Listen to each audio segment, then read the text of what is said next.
Hello, YouTube. Greetings, returning viewers and subscribers, and happy Thanksgiving. Thank you all so much for watching my many Palm OS videos. All your comments and your engagement have inspired me to go through many more Palm OS programs and do fairly comprehensive reviews of them. Indeed, I'm noticing that my graffiti handwriting recognition has improved substantially in the past few weeks, and I would attribute that to doing so many videos and really getting back into using this Palm Z22. In addition to thanking you all, I would like to thank this trusty 19-year-old Palm Z22 that now has been featured in so many of my recent videos. I'm planning now to do more game reviews. I know someone, I believe, in the Palm OS users group in Facebook is completing a game, I think, where you arrange pipes for water to flow through them, and I'll plan to review that in the future. In addition, I managed to make a PPP connection over USB from my Z22 to a Linux machine within the past couple days.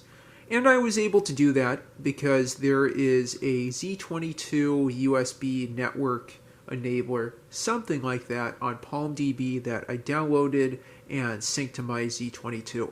So stay tuned for that video coming up a few days from now, after I get some more Palm OS game videos in. The subject of tonight's video is a true classic, a port of an incredibly portable game. There's a nice pun, or sort of pun, in there somewhere. A game called iRogue. For those that don't know, there is a whole genre of rogue and roguelike games. I was going to say roguelike games based on the original game Rogue, which are sort of a RPG text adventure, I guess an RPG adventure game that has graphics that's all text based. I'll open up iRogue here and you'll just get a sense of what I mean. You in Rogue are an @ sign, and you go through different rooms with dots as part of the room, and then pipes or dash signs as the walls, and plus signs as doors. I remember I first played this game on Palm OS, not Palm OS. MS-DOS is what I was thinking. MS-DOS devices back around 2005 or so. I remember when I first played Rogue, I read a warning about how addictive it was. And it's truly addictive, it's truly mind-blowing, blind-mowing, I'm not sure the right word there. How much can be expressed, how much imagination, how much creativity can be expressed in just text-based visual graphics like you see here. In every Rogue and roguelike, you have these different rooms, and you also can have a full map that steadily fills in as you go from room to room. There's some rooms hidden until you discover them.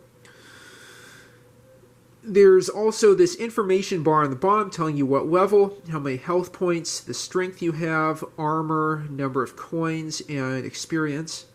And in iRogue in particular, in the options menu, you can see the full map. Unlike most roguelikes, you don't have enough visualization within just the screen of the full map. You just see a subset. On other roguelikes, or Rogue that I played on MS-DOS, I think within 80 by 25, within an 80 by 25 CGA display, you could see the whole map. In Palm, this Palm port of Rogue, iRogue, you can see just one subset of the map. I mentioned it's portable. You can find Rogue for just about any platform. As I mentioned, there are many games inspired by it, like Moria, Larn, and NetHack.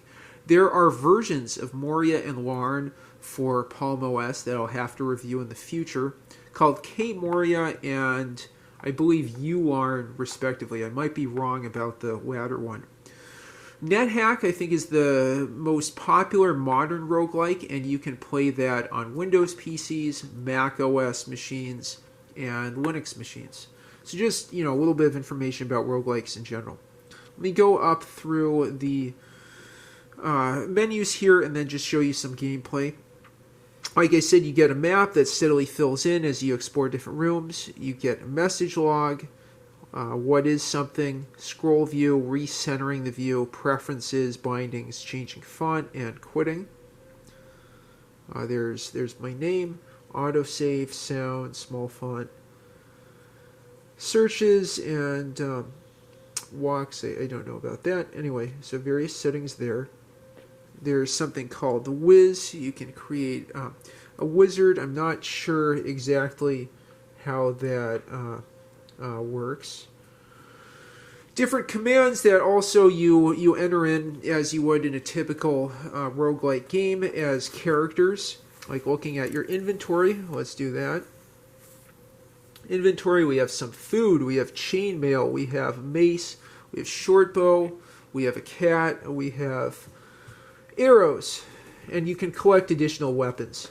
As you play the game, you are traveling through different dungeons. Okay, cancel. You're traveling through different dungeons. You'll come across monsters that can be lowercase or uppercase letters. You can kill the monsters either by running up to them or shooting different weapons at them.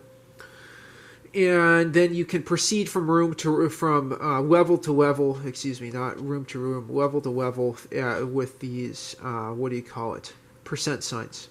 Let me just show one other thing in the menu. There's instructions and about iRogue I want to show you. This is developed by Bridget Spitznagel. That was her Yahoo address. This is quite old, so that's probably not up to date. This is iRogue version 1.1.0 based on Rogue 5.3 clone. Developed by Bridget Spitznagel at Half Dead Spider Entertainment. Wonderful. Let's take a look at the license there. It comes with no warranty. 1999. GNU public license. And lots of credits there. Okay. Alright, so let's have a little bit of gameplay here in the last few minutes. You can go different directions, north, south, west, or east by pressing different parts of the window. You can also go northwest, southeast, northeast, or southwest. I'm going to go ahead up these pound signs, not percent signs, pound signs to the next room. There is a asterisk there, which is gold. I got 11 pieces of gold now. I'll just proceed through a couple levels. I just defeated a snake. I got some more gold. I got a short bow. There's potions that you come across. There are scrolls with information. There you go. It's funny, I mentioned the scroll, and now we saw a scroll. Another weapon. Sometimes you get hungry, sometimes your health points go down, and you can... Oh! And sometimes you come across a room that is filled with monsters. And now I have to go escape all the monsters and get out of there. I noticed that a lot in this roguelike. I might need to go into the map to figure out how to get out. Oh, dang. That's difficult. Okay. Well, there you go. I didn't do too well in that game. That's something I've noticed in iRogue is there are levels where you just happen to have a room that's filled with monsters. I don't know if that's specific to this Rogue port or if that's generally true of roguelikes. But anyway, so that's a game where I did very poorly. I apologize for doing so poorly in front of all of you YouTube viewers. But that's just yet another tour of a program in Palm OS, and I think, one of my favorite games that I've played for at least a dozen years now. With that, I appreciate your attention. I hope you enjoyed this video. Thank you so much for watching. Please leave your thoughts about Rogue or roguelikes or iRogue in the comments down below. Stay tuned for many more Palm OS videos, more game demos, game reviews, application reviews, and so on. And I look forward to showing you PPP connections with Palm OS in the near future. Now with PPP access over USB, I can do things like explore Gopher, explore the internet. I'm thinking of other things. Log into BBS's. Indeed, I'll have multiple videos that are all internet themed on the Z22, and maybe some on my Palm TX in the near future. I'll also have to remind myself to have a video on graffiti alternatives. And with that, once again, thank you so much for watching, and please like and subscribe as always. Happy Thanksgiving, and have a great one.